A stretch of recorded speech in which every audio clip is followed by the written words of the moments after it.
Hello and welcome to Justice. I'm Jeanine Pirro. Thanks for being with us tonight, and thanks for once again making Justice #1 all last weekend. Thank you. And what a show on tap for tonight. Kellyanne, Conway, Anthony Scaramucci, both live. Candace Owens also. Patty Blagojevich, wife of former Illinois Governor Rod Blagojevich, joins me to talk about the big move President Trump is considering for her husband. But first, as you know, if you're a regular Justice viewer, I do an opening statement at this time every Saturday.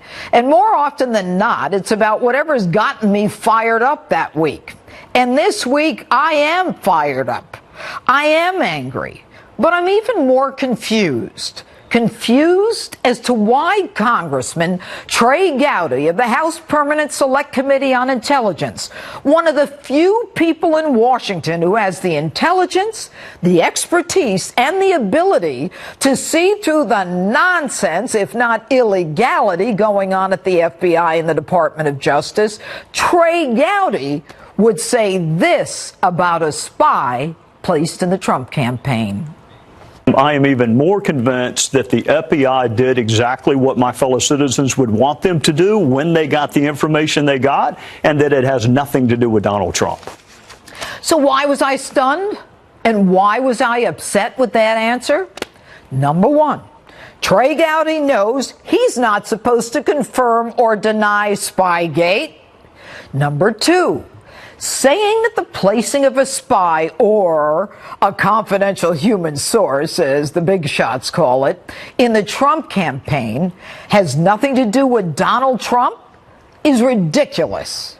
But instead of me taking on Trey Gowdy tonight in an opening statement, which I fully intended to do, I instead decided to get some insight into what may be his thinking from some of his closest colleagues. So joining me now, Congressman Jim Jordan, Chairman Mark Meadows, and Congressman Ron DeSantis, all member of the Freedom Caucus and unrelenting voices in the fight for truth in this Russia probe, all on the the House Oversight and Reform Committee. Now, I'm going to start with you, Mark Meadows. Under no circumstances would anyone even think of placing a spy, or as they want to call it, a confidential human source, someone who clearly has foreign intelligence capabilities in the campaign of a man running for president of the United States. It has never happened in the history of this country, but these guys did it. So why shouldn't I be furious? And who do they think they're kidding? Well, Judge, you should be furious, and I can tell you that as we look at the evidence, and Jim and I and Ron have read thousands of pages as we look at this, you should be furious because whether it's spying on the Trump campaign or the Bernie Sanders campaign or any presidential campaign, it's wrong. And what we do have is a growing body of evidence that would suggest just the opposite of what my good friend Trey Gowdy said, is indeed the FBI and DOJ did do things improperly. We know that indeed that there was informants within the Trump campaign prior to the FBI opening an investigation. So we've got to make sure that we get to the bottom of it. Yeah, and that point is a very important one, and I want my viewers to understand that the timeline here is extremely significant.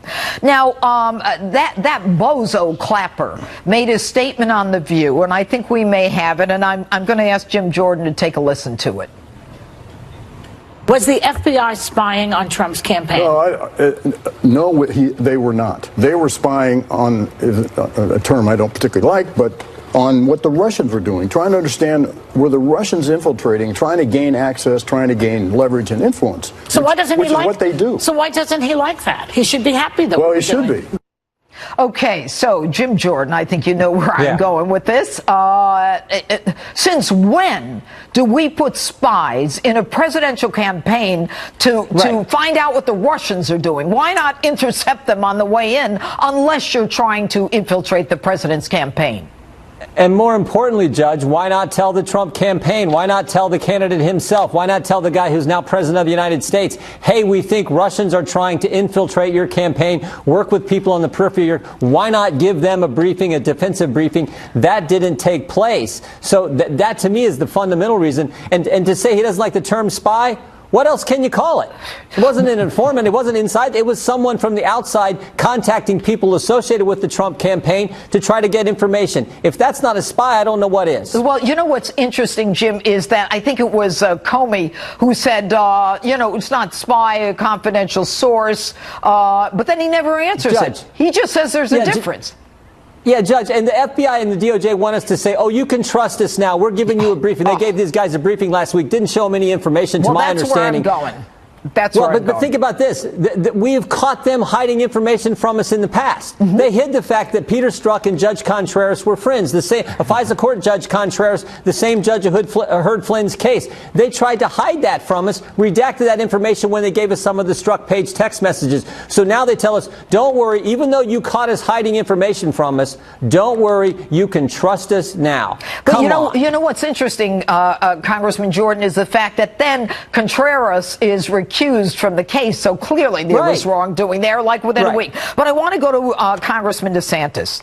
Trey Gowdy makes this statement, which unfortunately reminds me of Clapper's statement, basically saying, I'm going to rely on Rod Rosenstein from the Department of Justice, who's put Mueller in there after Mueller was taken to be head of the FBI, and Christopher Wray, the head of the FBI. All right. He then says, I don't believe any of this was a problem, and my fellow Americans would want this to happen. The guy is too smart, Ron. He is too sophisticated. He is a prosecutor. He's, in fact, one of my heroes. I got to tell you that. I always loved Trey Gowdy, but I don't know if he went to the dark side or what's going on here. So why would Trey Gowdy, who understands credibility, understands lying, understands a courtroom, talk to Christopher Wray, Rod Rosenstein, and say, I haven't seen the documents, but hey, I believe everything they're saying? That's hogwash.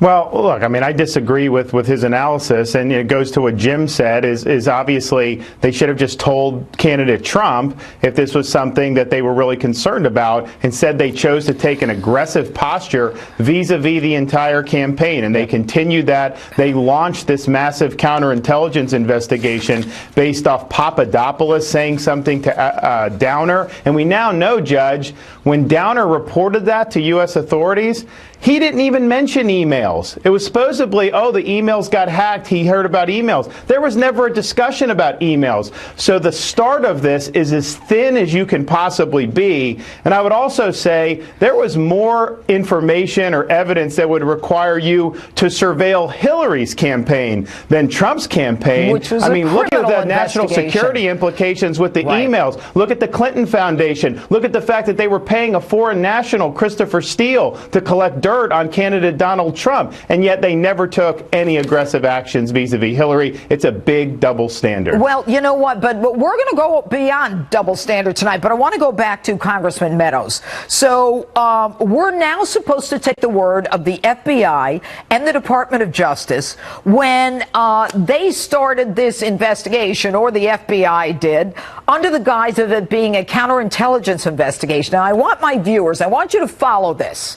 There is an ambassador from Australia who invites a low-level, fourth-layer volunteer on the Trump campaign to have a drink at a bar in the United Kingdom, all right? And then this kid supposedly says, hey, they got dirt on Hillary Clinton from the Russians. Now, the problem with that is the guy who's the ambassador from Australia, he was involved in $25 million from Australia going to the Clinton Foundation. So let me just remind my viewers, the ambassador from Australia, $25 million going to the Clinton Foundation, is the guy who basically gets the information to say to the FBI, we got to start a counterintelligence investigation. That smells to high hell. or heaven. Well, it does smell. I think probably the other thing, Judge, is this. When we look at all of this, the collusion narrative is really more a collusion narrative with the Hillary Clinton campaign and Christopher Steele and some of the other contacts. When we see this, all the evidence would suggest that the FBI and DOJ are not coming clean. Jim Jordan said this right. You know, we're having to not only get documents, but read those documents and then find the evidence that they should have been forthcoming with. You know, it's not just about a judge. It's about the fact that there was redactions made over and over again. It's the fact that Brennan, the CIA director, actually briefed Harry Reid on some of this very information with the knowledge of the White House and colluded with the FBI. The Obama White House. Exactly. Okay, so we've got to get to the bottom of it. We need the documents. Well, that's where I'm going in about 2 minutes. So give me a second here. I want my viewers to kind of see what's going on here. So Rod Rosenstein, the guy who appoints Mueller, who's a friend of Comey, to investigate the president of the United States because Rosenstein convinced Sessions to back out. I mean, the whole thing, if you wrote a movie on this, no one would believe it. He says that the House Permanent Select Committee on Intelligence, that's constitutionally obligated to have oversight over his own department, the Department of Justice, is committing extortion. Because the extortion, that's a quote, because you guys want the information that you're entitled to have. What say you, whoever's next? Well, it can't be extortion, Judge, when it's your constitutional duty. We have an obligation as a separate and equal branch of government to get the information, to get answers for the American people. I have the utmost respect for Trey Gowdy, but when he made the statement, the FBI behaved exactly like my fellow citizens would want them to behave, really? The FBI behaved appropriately when James Comey didn't tell the American people that the guy he leaked information through, Daniel Richmond, was actually an employee of the FBI? Was Andy McCabe behaving appropriately when he lied 3 times under oath? Were Strzok and Page, when they said all the terrible things they said about the President of the United States, behaving appropriately? And when they took the dossier to the court and didn't tell the court who paid for it and who wrote it had been terminated. When are you going to do something? What we need is McConnell and we need Paul Ryan to get their big boy pants on and do something. The American public is being torn apart over this unrelenting investigation that just won't end. And the FBI and the DOJ are stalling. They're redacting. They're not complying with subpoenas. There are a bunch of, at the upper echelon, there are a bunch of fraudsters right now trying to make you look like fools and trying to make this 2018 election get past them so that they can say that the president is corrupt. So, Judge, what are you going to do? Judge, let me just say, I mean, one, Rosenstein should be recused from this. How? He wrote the memo saying to fire Comey. Yeah. He should be recused. Guys, we should fight for that. I know the intellectual arguments. My viewers want to know, what is the next step? What are you guys going to do? Does Judge, the president need step. to declassify? Tell me, Jim. Yes, he needs to do that. But the next step is we're going to start deposing witnesses this month. We should have done it a long time ago, but we finally pushed. We're going to depose Priest-Stepp. We're going to depose Steinbach, other people at the FBI. And what we're pushing for is we need a deposition of Peter Strzok and Lisa Page. So that needs to happen ASAP. Should have happened months ago, you're right. But let's do that. And the president should, in fact, the 3 of us sent a letter to him, Judge. We've asked the president to give us all the information we're entitled to see. Yeah, but you know what? Here's the question, guys. How does the president know what to seek to declassify other than the FISA warrant and the application if all this stuff is being prevented from his seeing it because they're covering up the dirty work? The August 2nd memo. Here's the interesting thing. Here's the interesting thing, Judge. The president is all for transparency. Whether it helps him or hurts him, he wants to get the message out. And I think that that's the message that your viewers and the American people need to hear. It's all about transparency, and it's time that if the DOJ and FBI will not do it, they must be held in contempt. We must put pressure on our leadership to do that. And if they're not going to come forth, I want this is the all my viewers to get in touch with Paul Ryan, tell him to get off his duff, get the leadership behind this thing, and whoever's got to impeach Rod Rosenstein's got to do it. And if Jeff Sessions can't do his job because he's too scared or recusing himself, maybe he ought to resign himself. But that's just me. Congressman Jim Jordan, Mark Meadows, Ron DeSantis, thanks so much to all of you for being here tonight. Great to be with you. Thank you. Thank you. This Monday will mark President Trump's 500th day in office. Joining me now to discuss that and all of the developing news this week is Counselor to the President, Kellyanne Conway. Good evening, Kellyanne. Thank you so much for taking time on a Saturday night. We get it. Good It's evening, a Judge difficult night. Jeanine, and happy, healthy birthday to you. Thank you. Now they're all going to Google. All right, Kellyanne, 500 days. What has the president accomplished? And don't go through a long list, but the big one, the big things Well, that... I could go through a long list, but I'll just give you the highlights. That's the whole point, isn't it? There's Yes. so much that's happened. The sheer volume and velocity with which this president does his work and progresses on behalf of the American people. Jeanine, very simply, we're more prosperous, we're more secure, and our government is more accountable. Any one major achievement taken by itself would be enough in the first 500 days. But when you think of all of them put together, ISIS is decimated. We are being respected on the world stage. This president's leadership has brought North Korea literally to the White House, literally to the negotiating table, the discussion table. And as the president said yesterday, a meeting will take place on June 12th. South Korea and Japan have also been very helpful in getting that to happen. The jobs numbers, the New York Times itself admitted yesterday they run out of ways to describe these jobs numbers, meaning they've exhausted all the superlatives. Listen, America, if you're a man, if you're a woman, if you're a teenager, if you're African American, if you're Asian, if you're Hispanic, you have the lowest unemployment rate in 18 years, if ever. For only the 7th time since 1970, Jeanine, the unemployment rate is below 4%. The 7th time since 1970. Think of that, in 48 years. That doesn't happen by coincidence. That happens by causation. And Jeanine, right up your alley, 1/8 of our U.S. Circuit Court now it includes a Trump judge. That's very important. 21 U.S. Circuit judges, and of course, Justice Neil Gorsuch to the United States Supreme Court. So everywhere you look, there's Trump progress, the regulatory reduction, small business confidence, consumer confidence. It's all around us. And those who deny it are just spitting into the wind, as they always are. But who cares? Yeah. We won't even pay attention. He's there for the forgotten man and the forgotten woman, not the cranks on cable TV who don't want to give him any credit. You know, and so I want to go into that, Kellyanne, now. You know, when you talk about the cranks on TV, Nancy Pelosi, when she heard that the meeting was off with Kim Jong-un, she was almost cheering and saying it was a big win for Kim Jong-un. And now that it's back on for June 12th, and, you know, all the naysayers said, oh, it'll never be back on, it'll never be back on. Americans have to say to themselves, this guy really does know what he's doing. He's bringing Kim Jong-un to the table. Yes? Literally. And everyone should be happy about that. Jeanine, a denuclearized Korean Peninsula is in everybody's interest. I don't know why Democrats would cheer the lowering of the fortunes or the rising of the probability that maybe the meeting wouldn't happen. It is the President of the United States who sent that letter only 10 days ago, only 8 days before North Korea was here in Washington, D.C., trying to get to the next step for that June 12th summit to actually occur.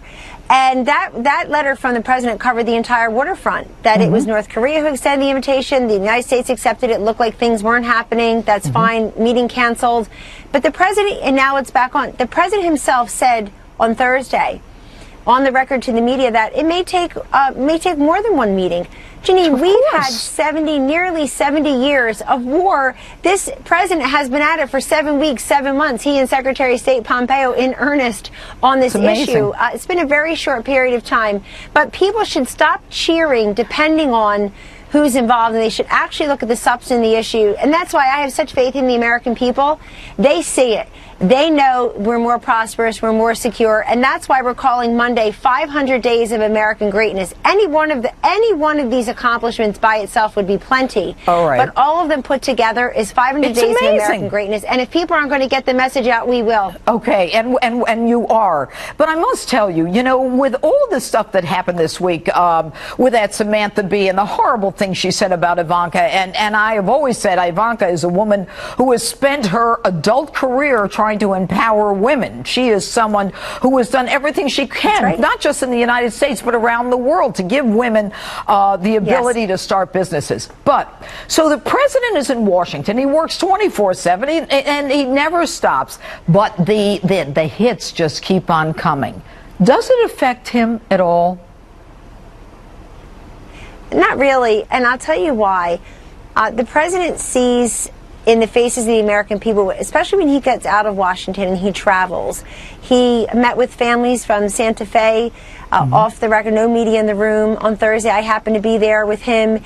He goes out to, he went out to Nashville. He travels about once or twice a week now, will continue to. And when he's out there with the people who are so excited about his progress, he sees that it matters. And look, he's Kellyanne, just going to go forward. And as for Ivanka, the Ivanka legacy will be great for women. She's got so much investment in, and it's incredible, and that's what matters in the end. All right, Kellyanne Conway, thanks so much for being with us tonight. And the Mooch, Scaramucci, still on deck, plus Street Justice take on Samantha Bee. And next, President Trump goes on the record saying he's considering a move that could free controversial former Illinois Governor Rod Blagojevich. But will it happen?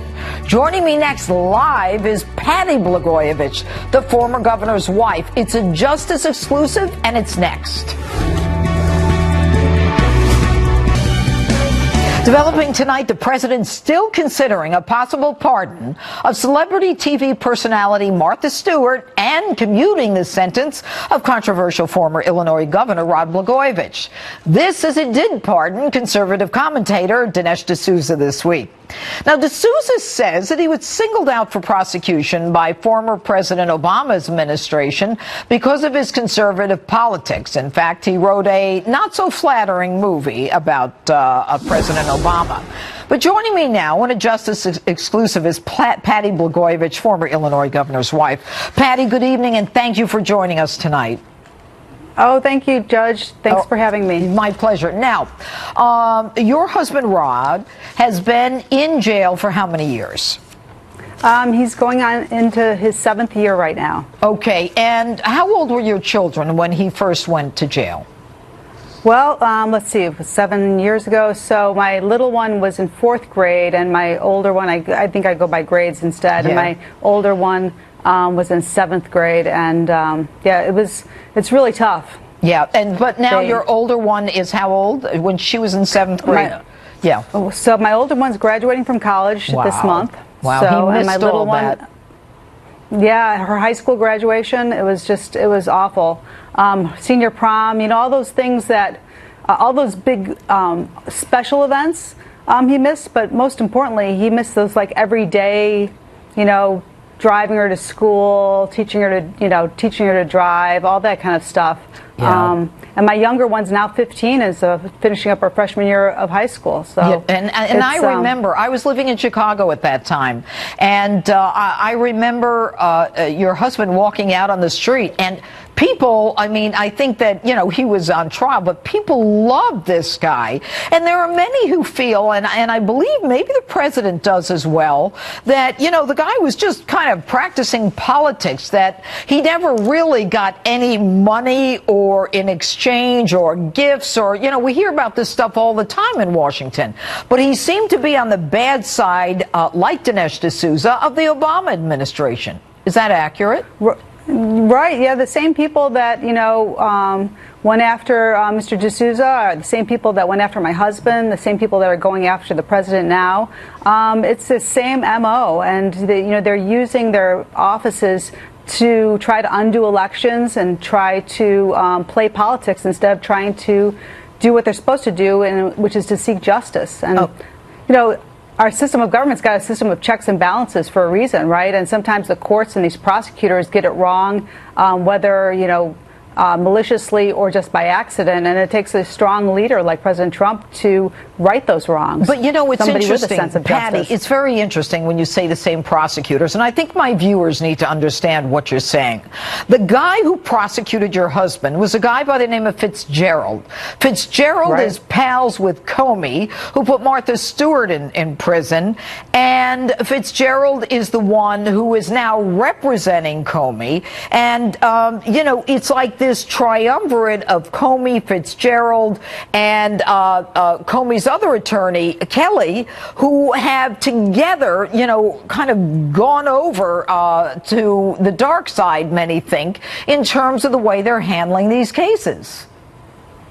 Absolutely. They create crimes when there are no crimes. This is the case with my husband. They were this ridiculous selling of the Senate seat crime that they invented was overturned on appeal years ago. People don't understand that. Right. That was considered political log rolling, and so they make up crimes that where there are none, and they make a big splash in the press just to try to bring down people that are either controversial or people that they just don't like. They don't like if they're part of the Obama group. But Patty Blagojevich, I want to wish you much luck on this, but I have one quick question. Is your husband's hair still as thick as it used to be? He was known for his hair. Is it?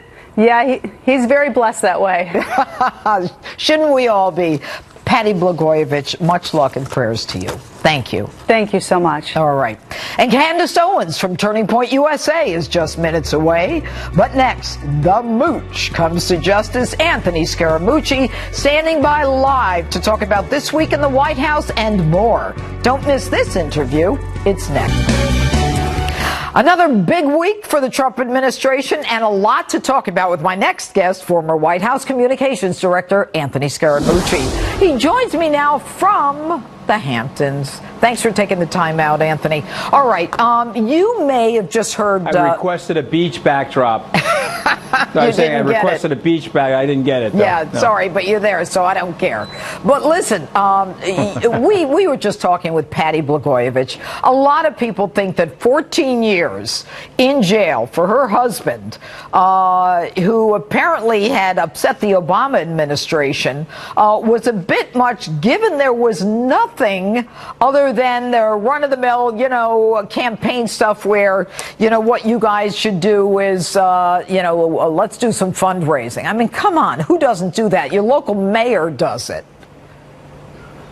Well, my heart goes out to her. I thought the story that she's telling about her children was obviously very sympathetic to her. But what happened there was the sort of the fire starter for what ultimately they ended up doing to candidate Trump and President Trump, because they were getting away with so much latitude and prosecutorial overreach and basically weaponizing these agencies and using them as political instruments to take out their enemies. And so whether they were crimes like Dinesh D'Souza or the nonsense and the factual incorrectness of the Blagojevich situation, they knew that they could put people in jail, make big splashes, and really disrupt and subvert the rule of law. And so one of the things that the president is doing by putting out these pardons, he's basically sending a message to the American people that this nonsense is over. He's effectively resetting the fairness in the judicial process, Judge. And so I'm super happy about that, particularly for the people I know that I know were treated unfairly. You know what's amazing about it? So many of the presidents